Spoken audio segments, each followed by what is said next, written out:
Listo, bueno, acá tenemos la segunda parte.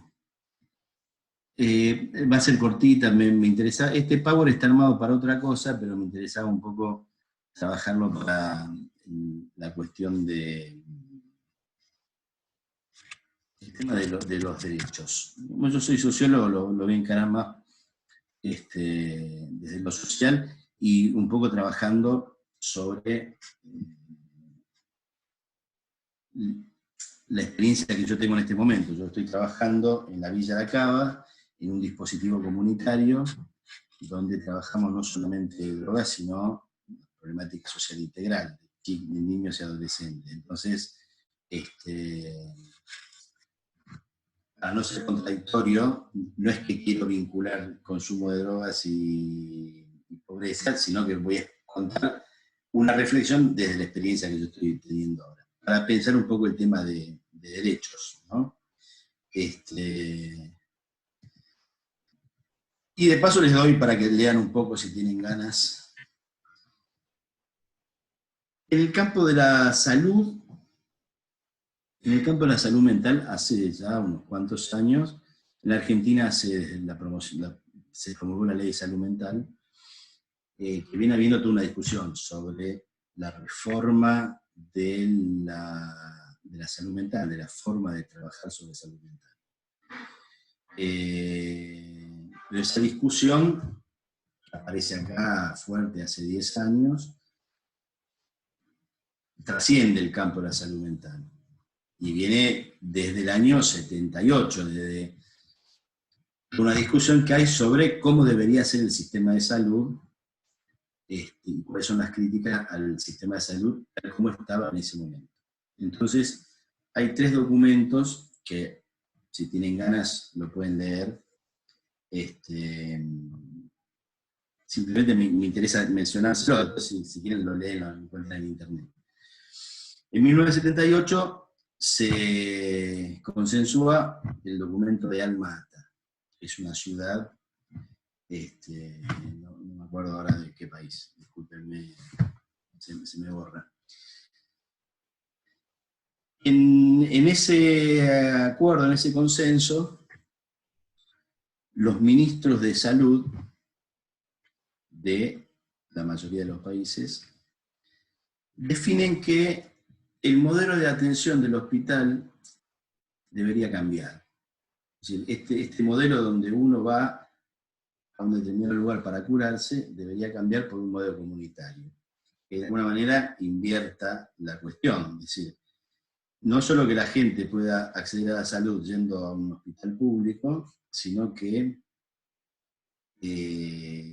los servicios del hospital puedan ir a donde la gente vive, pueda descentralizarse. Entonces se empieza a trabajar sobre una idea que transforma la salud,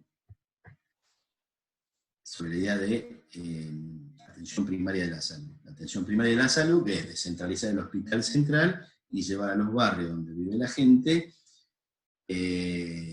los servicios mínimos de atención de los problemas más básicos y de detección. Entonces, los sistemas que todo el mundo de ustedes debe conocer, o habrá escuchado hablar de la sala de atención primaria, es el primer contacto que el sistema de salud tiene con las personas en el lugar donde las personas viven.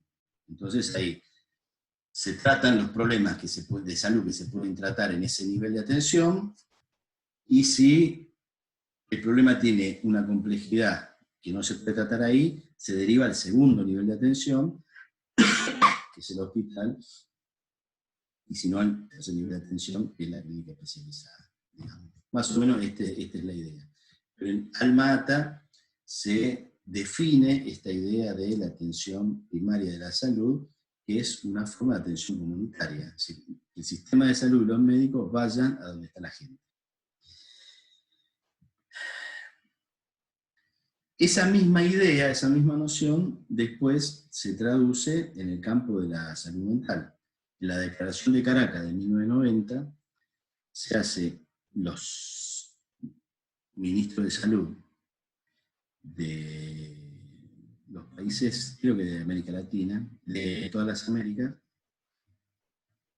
hacen una crítica al modelo manicomial de atención de la salud mental. Si el manicomio, el hospital psiquiátrico, como el lugar para tratar problemas de salud mental, dicen, es una estructura muy cara, que no da respuesta porque en general aísla a las personas de su contexto, las encierra y profundiza sus problemas de salud. Es un lugar que es demasiado caro, que insume muchos recursos y que no da respuesta a la población, y además es un lugar al que no accede todo el mundo.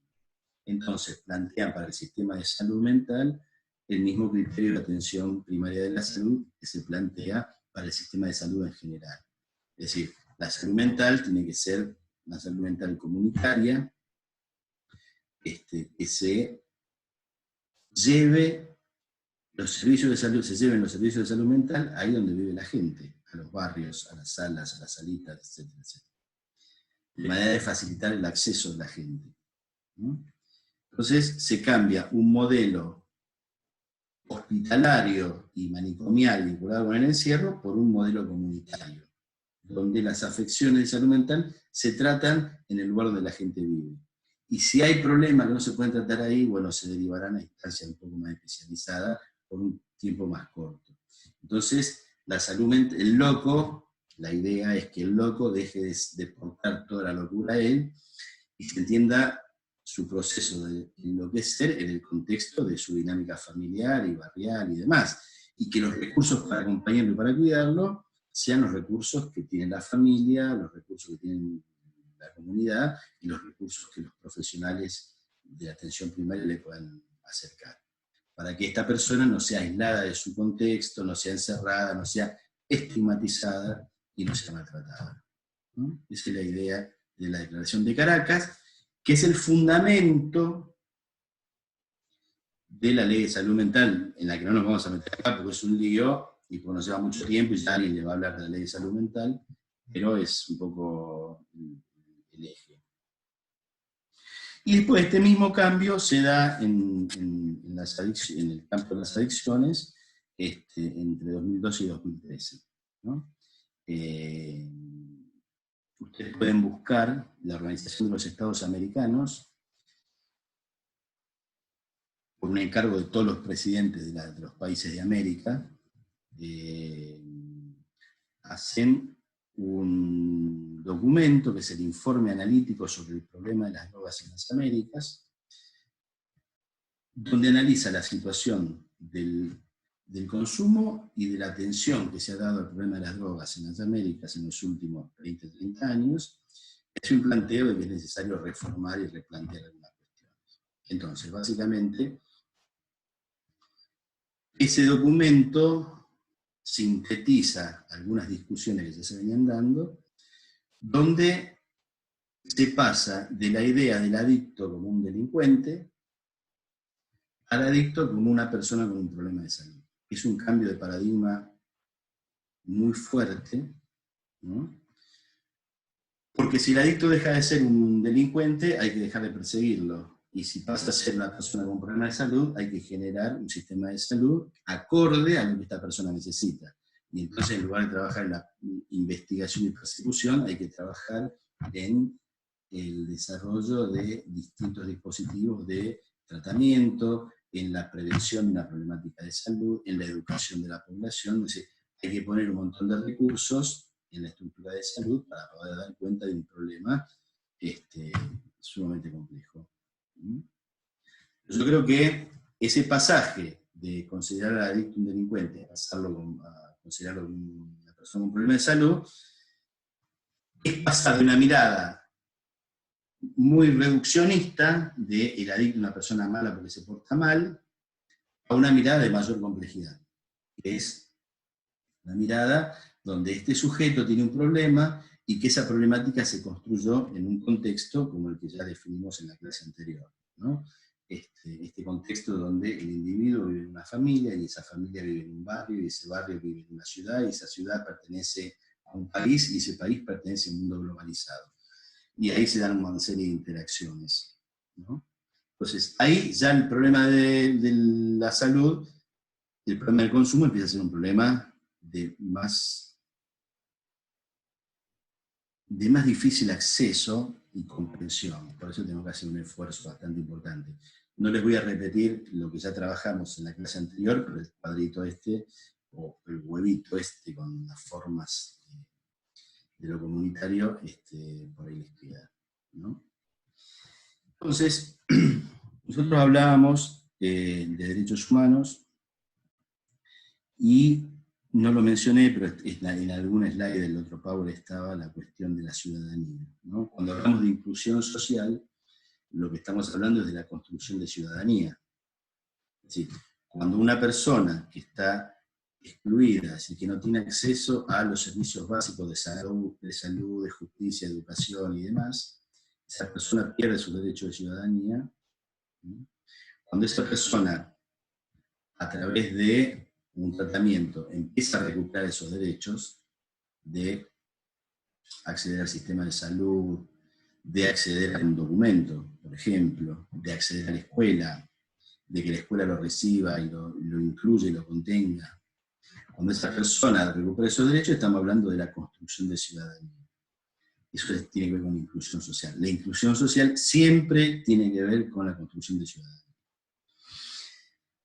Y hablábamos de los derechos humanos y la relación de la cuestión de derechos con las drogas, ¿no? En las discusiones que venimos teniendo se habla bastante de la vulneración de derechos en el campo de la atención a las drogodependencias, ¿no? Y también se habla de las personas que consumen sustancias como personas cuyos derechos han sido vulnerados, especialmente en los sectores más marginados y más carenciados, ¿no? Por eso, una de las cuestiones que he resaltado es la cuestión de la inclusión social y la construcción de ciudadanía. Entonces, cuando hablábamos como el tema de los derechos es muy parecido al tema de género. En general, no es un tema que se haya discutido y se haya aprendido en los cursos de formación que hemos tenido en los últimos 30 años. Ni siquiera la cuestión de calidad. La cuestión de calidad, la cuestión de derecho, la cuestión de género, son temas o son conceptos que se vienen planteando en los últimos años. Y en muchos casos se vienen planteando solamente. Es muy difícil como bajar la realidad. ¿De qué hablamos cuando hablamos de derechos o de vulneración de derechos? Entonces, yo que soy un poco más viejo que todos mis compañeros de trabajo, de hecho les llevo entre 20 y 30 años a casi todos y todas, y tengo un poquito más de experiencia. Estos son pibes que están empezando ahora a más o menos a conocer un mundo bastante complejo como es el de la dinámica de una villa, ¿no? Sin hacer ningún tipo de menosprecio, digo. La vida comunitaria es compleja y la vida en las condiciones que se dan en un barrio de emergencia o en una llamada villa tiene algunos componentes bastante complejos, de suma complejidad, ¿no?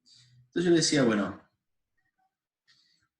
hablaba con mi compañero y decía, bueno, ¿cómo es la vulneración de derechos en estos chicos? ¿Es solamente que van a la escuela y que la escuela no los puede incluir? Bueno, pero hay como un recorrido previo a eso, ¿no? Nosotros tenemos en el barrio, entre una ya tercera y cuarta generación de niños y niñas,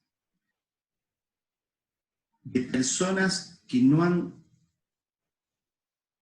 ejercido su derecho a ciudadanía. Es decir, tercera y cuarta generación de niños y niñas que no han visto trabajar a sus padres ni a sus abuelos en un trabajo formal, ni participar del mundo formal, digamos, de la salud, la educación, etcétera, etcétera, etcétera, ¿no?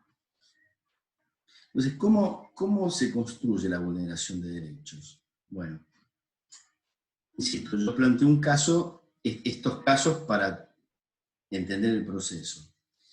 En el caso de estos chiquitos, hay una fractura inicial que es el momento que sus abuelos, esa generación de ciudadanos, pierde sus derechos laborales, que es a mediados de los 90, cuando se generan todo el fenómeno de la pobreza estructural Y cuando los cambios, no solamente en nuestro país, sino en el mundo, empiezan a romper con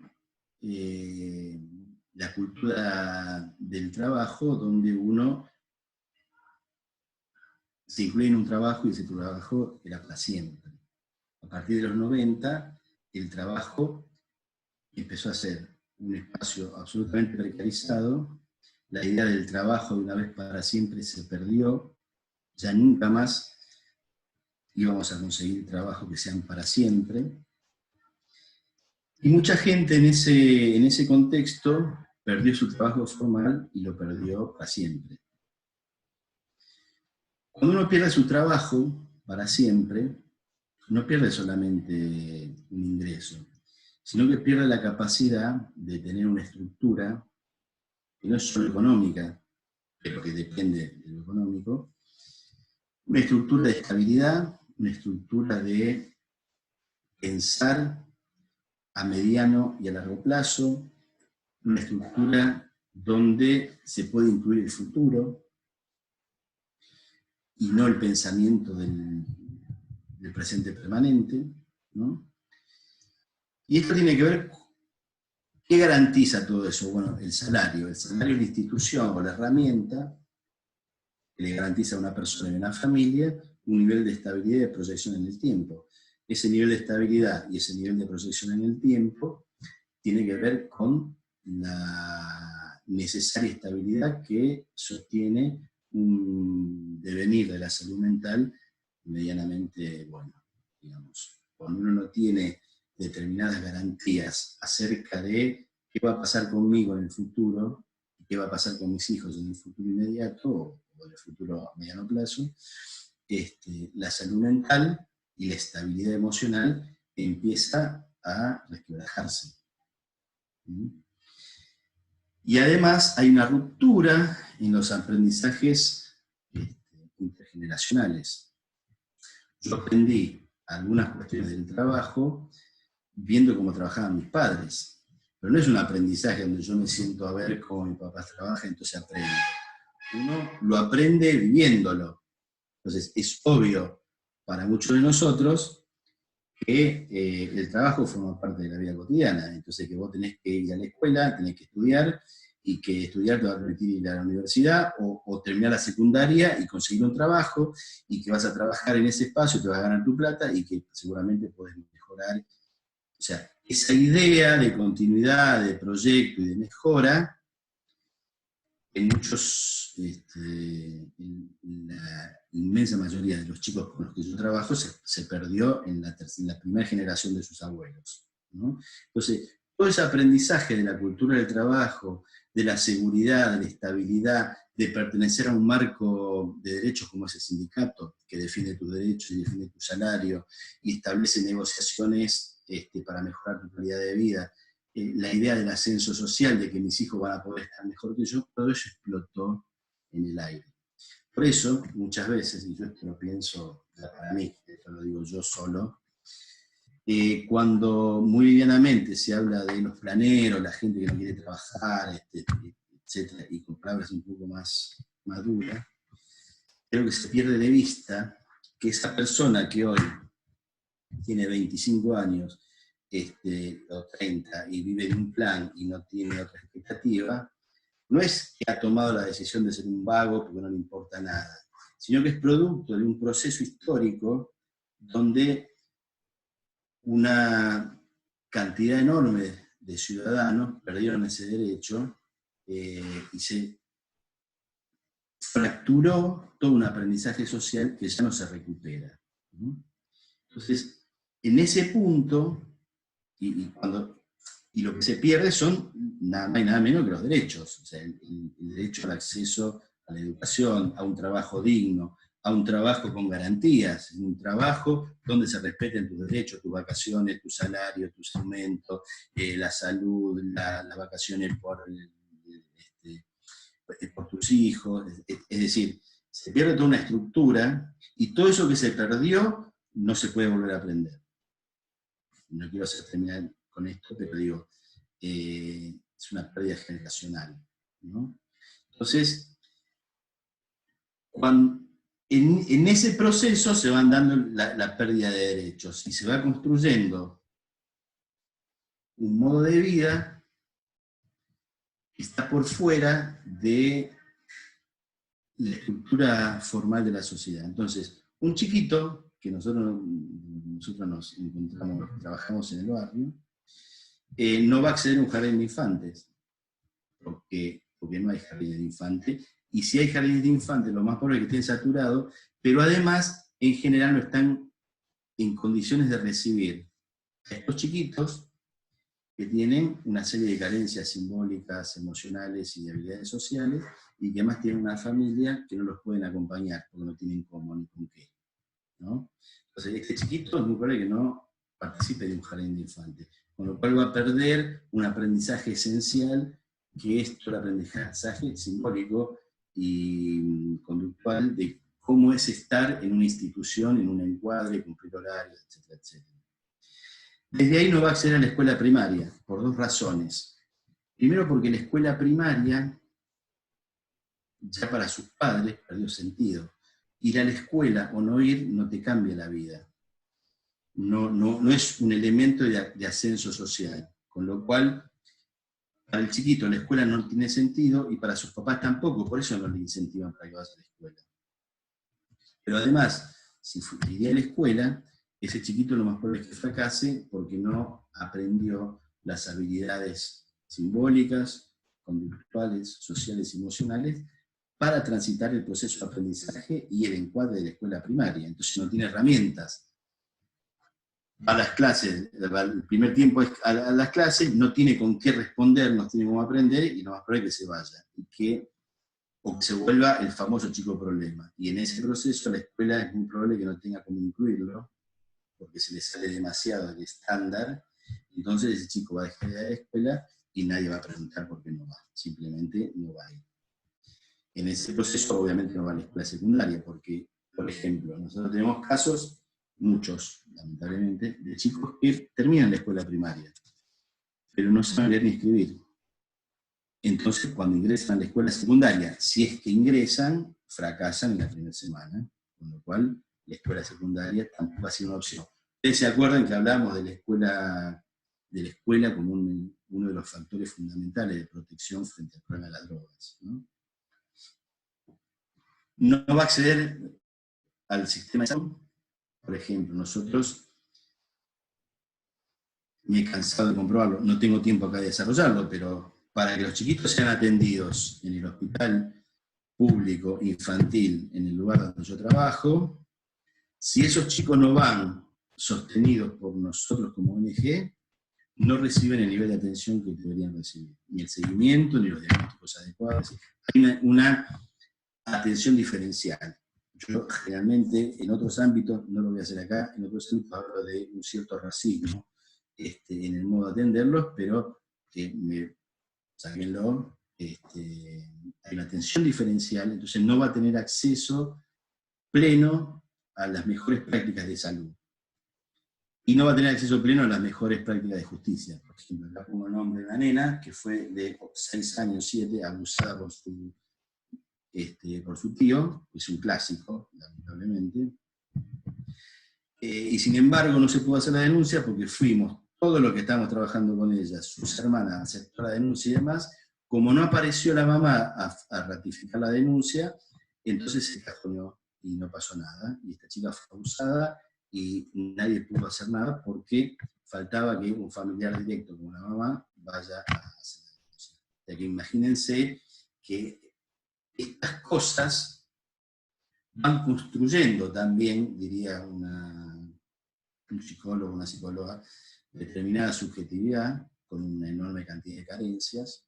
Un sociólogo diría, siguiendo a Bourdieu, va construyendo determinados hábitos sociales, o sea, estructuras de funcionamiento social, con determinadas características, básicamente atravesadas por la carencia, por no acceder a las cosas mínimas.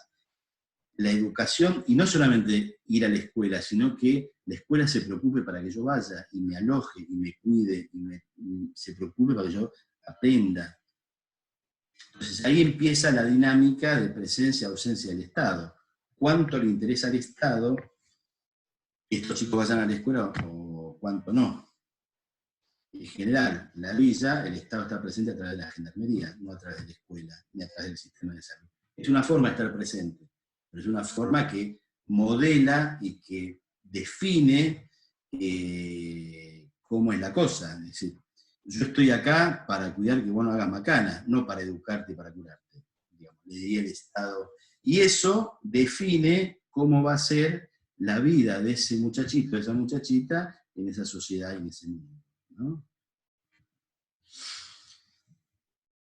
La política a estos chicos, cuando sean adolescentes, no les va a ofrecer la posibilidad de participar como un sujeto político. Van a participar como objetos políticos. Es decir, yo voy a ir a tratar de que vos me des tu voto, a lo cual te voy a dar, no voy a ser, no te voy a sumar para que vos seas un agente de cambio y de transformación y de discusión política si te interesa. No, voy a ir para que vos seas parte del montón de gente que me va a votar. Entonces ahí la política pierde su dimensión revolucionaria, pónganle, o lo que quieran ponerle, de transformación de la realidad, y se transforma en un instrumento de clientelismo político al servicio de burócratas individualistas que hacen las cosas que ya sabemos que hacen. Muchos de ellos, no todos, por supuesto. No va a acceder a la cultura. Yo tengo una mirada un poquito crítica respecto al reggaetón, el rap y la cumbia villera. Ahora no hay mucha cumbia villera, no he visto mucho.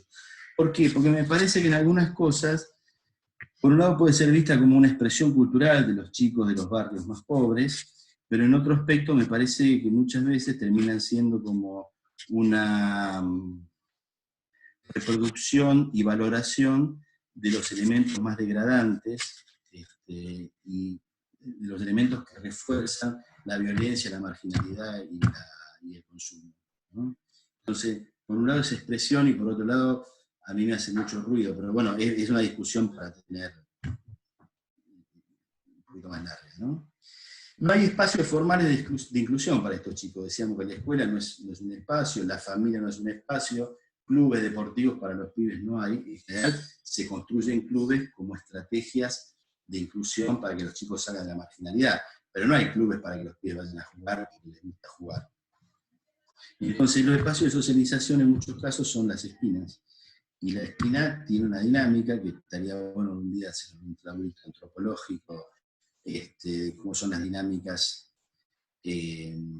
donde hay lo que yo llamo una inclusión excluyente. Es decir, vos te incluís, sos parte de la dinámica de la esquina, pero eso te deja fuera de todo lo demás, porque en la dinámica de la esquina se juegan cuestiones que tienen que ver con la violencia, con el delito, con el consumo, etc., ¿no?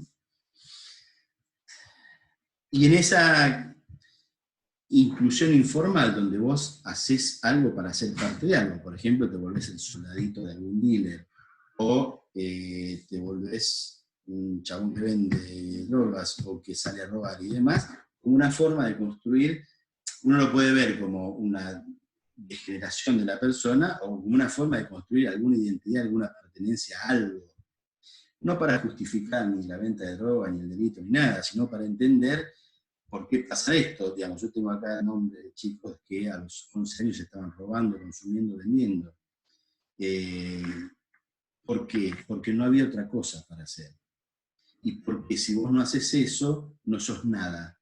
Y socialmente, no ser nada es un poco peor que estar muerto, ¿no? Entonces, y en ese no ser nada tiene que ver con esto que digo, ¿no? De no ser un ciudadano, no tener derecho, no pertenecer, no tener acceso a nada, ¿no? Este es el proceso de construcción. Después de todo eso, de todas estas pérdidas, de toda esta desarticulación de pertenencias sociales y quiebres y fracturas, es generacional, que responde a ciertos modelos, proyectos políticos. Sobre todo esto después aparecen las drogas como un problema. Si vamos a entender droga, marginalidad y pobreza, lo tenemos que entender en toda esta ruptura de marcos de derechos y de pertenencias y del Estado que abandona, o en el caso de muchos chicos, una presencia perversa, en ese marco, en esa dinámica de lo individual, de lo familiar, de lo generacional del Estado, de las organizaciones del Estado, sobre todas esas fracturas aparecen las drogas. Miren, la droga en ese contexto está en el milésimo lugar de importancia. Si uno no puede entender todo este proceso y tratar de reconstruir algo de todo eso, pensar que la droga es lo peor que le pasó a estos chicos es el error más grande que podemos cometer. Por eso digo, la necesidad de entender, y acá no lo planteo desde el punto de vista de la patología, ni de la enfermedad, ni de la psicología, ni de la psiquiatría. Lo planteo desde el punto de vista de la ruptura de todos los espacios de contención social y de todo el marco de derechos y la destrucción de la ciudadanía como una forma de generar condiciones para vinculadas con las conductas de riesgo del consumo, del delito y demás. Acá no aparece la patología, aparece el deterioro de las condiciones sociales de existencia de estos muchachos, ¿no? Bien,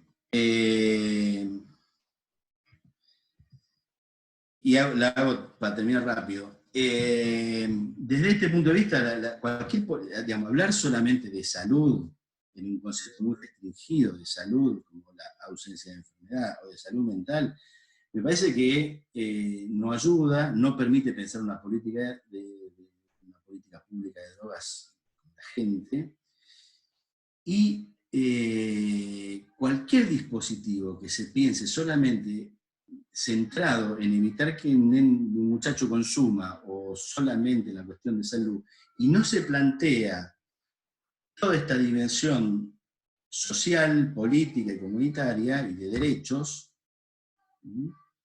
está pifiando y no va a dar respuesta. Va a estar planteada maravillosamente, va a ser muy lindo todo, pero no va a dar respuesta al problema. La respuesta tiene que ver con la transformación de las condiciones de vida de la gente. Y eso responde también, no solamente también, a un proyecto político.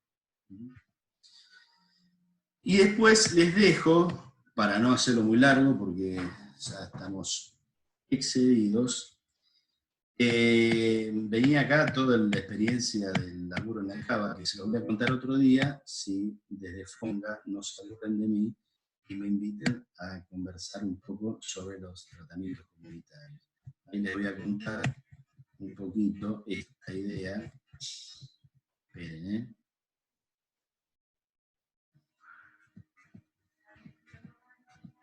Bueno, hay varias ideas acá. Si me invitan, se las voy a contar después. Y acá hay un libro que se llama El Aleph, es un libro un cuento de Jorge Luis Borges. Casi digo José Luis Borges, me lo confundo a Borges con Chilavert y tenemos un problema. Jorge Luis Borges, El Aleph, un cuento extraordinario, léanlo por favor y cuando nos encontremos lo conversamos. Les dejo todo esto. Para cerrar, estamos trabajando, bueno, todo lo que dije hasta ahora es bastante largo y denso. Nosotros trabajamos en un contexto de alta incertidumbre. Nadie sabe, ninguno de estos chicos sabe qué va a pasar con su vida, ni nosotros podemos saber qué va a pasar con su vida. ¿De qué podemos hacer? Bueno, construir un vínculo con los chicos, con los residentes, con las personas con las que trabajamos. El objetivo central es construir un vínculo. Un vínculo operativo, que quiere decir que sea un vínculo que permita desarrollar una mirada crítica y transformadora de la vida del otro y de la vida mía también, porque si no, no llegamos ni a la esquina. Entonces, van a jugar aspectos personales, individuales y emocionales, que tenemos que manejarlos adecuadamente para no quebrarnos en nuestro trabajo, para eso está el equipo y la supervisión, y que tiene aspectos sociales fundamentales como es el lazo social. El lazo social, la pertenencia, la inclusión es lo que cura y lo que sana. Recién hablábamos con Ana Paula, hay una película chiquitita, un video, que se llama El Circo de la Mariposa. Siempre que en poco tiempo lo pasamos. Me parece que estaría bueno que lo vean, después se lo hacemos llegar con un link para que vean ahí como por dónde pasa la construcción de lazos sociales, de pertenencia, cómo la mirada del otro te construye en una línea o en otra, y cómo se acompaña un proceso de transformación. Y por último, Mafalda, que es muy inteligente, y nos dice, vivir sin leer es peligroso, te obliga a creer en lo que te digan. Y eso, en el mundo de las drogas, es muy importante, ¿no? Para no quedar pegado al discurso de otros. Y en el momento que estamos viviendo ahora, también. ¿Qué quiere decir? Ojo con todas las cantidades de noticias mentirosas y operaciones que circulan por las redes sociales sobre la pandemia, sobre coronavirus y sobre las medidas que se tomen. Uno tiene que ser muy riguroso, seleccionar la información, que en general la que entiendo yo que deberíamos alinearnos, de la información del Ministerio de Salud, que no tiene que ver, pero te lo planteo. Es un momento crítico como nunca jamás hemos vivido en la historia de la humanidad, creo yo. Y una de las cosas que tenemos que hacer es ser muy claros en separar la información que nos permite tranquilizarnos y dar una respuesta operativa y saludable de la información que nos lleva a la cabeza de las porquerías y nos lleva a tomar decisiones equivocadas. Mafalda y Felipe, creo que Felipe no se equivocan, así que síganle el rastro. Y bueno, acá termino, ¿eh? Un saludo.